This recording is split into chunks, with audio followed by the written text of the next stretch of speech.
ಅರ್ಜುನ ಆಗೋಕ್ಕಿಂತ ಮುಂಚೆ ಸಾಧಾರಣ ಕಾಡಾನೆ. ಕಾಕನಕೋಟೆ ಹತ್ರ ಅವನನ್ನ 1968ರಲ್ಲಿ ಸೆರೆ ಹಿಡಿದು ನಾಗರಹೊಳೆಲಿ ಟ್ರೈನಿಂಗ್ ತಗೊಂಬಾರಯ್ಯ, ನಿನ್ಗೊಂದು ಜವಾಬ್ದಾರಿ ಐತೆ ಅಂತ ಕಳಿಸ್ತಾರೆ. ಅವನಲ್ಲಿಗೆ ಹೆಜ್ಜೆ ಇಡ್ತಿದ್ದ ಹಾಗೆ ಆ ಘಟ ನೋಡಿ ಇವನೇನೋ ಆಗ್ತಾನ ಕಣ್ರಿ ಎಂಬ ಉದ್ಗಾರಗಳಿದ್ವು.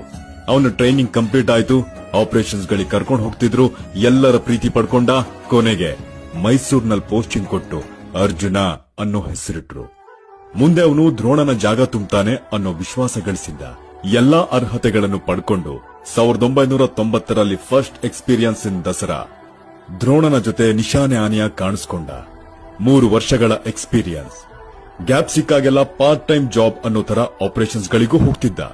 ಎಲ್ಲಾ ಫೀಲ್ಡ್ ನಲ್ಲೂ ಕ್ವಾಲಿಫೈ ಆಗಿ ಇನ್ನೇನು ಅಂಬಾರಿ ಹೊರೋ ಘನ ಜವಾಬ್ದಾರಿ ಕೊಟ್ರು ಅನ್ನೋ ಅಷ್ಟೊತ್ತಿಗೆ ಆಕಸ್ಮಿಕನೋ ಇಲ್ಲ ಬೇಕಂತಲೋ ಗೊತ್ತಿಲ್ಲ, ಕಾರಂಜಿ ಕೆರೆ ಹತ್ರ ಮಾವುತ ಒಬ್ಬ ಇವನು ಕಾಲ್ ತುಳಿತಕ್ಕೆ ಸಿಕ್ಕಿ ಸತ್ತ.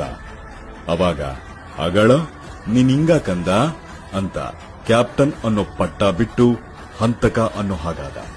ದಸರೆಯಿಂದ ದೂರ ಇಟ್ರು. ಮತ್ತೊಂದು ರೌಂಡಿನ ಟ್ರೈನಿಂಗ್ ಸೆಷನ್ ಶುರುವಾಯಿತು. ಈ ಸಲ ದೊಡ್ಡ ಮಾಸ್ತಿ ಅನ್ನೋರ ಬಳಿ ಪಳಗಿ ಗಜಪಡೆಯ ಕ್ಯಾಪ್ಟನ್ ಆಗೋ ತರ ಆದ. ಇನ್ನು ಸಾಕು ಮಗನೆ, ನನ್ನ ಹೊತ್ಕೊಂಡ್ ತಿರುಗಯ್ಯ ಅಂತ ಅಮ್ಮನ ಪರ್ಮಿಷನ್ ಸಿಕ್ತು. ಆಮೇಲೆ ಕೇಳ್ಬೇಕಾ ಅವನು ವೈಭೋಗ.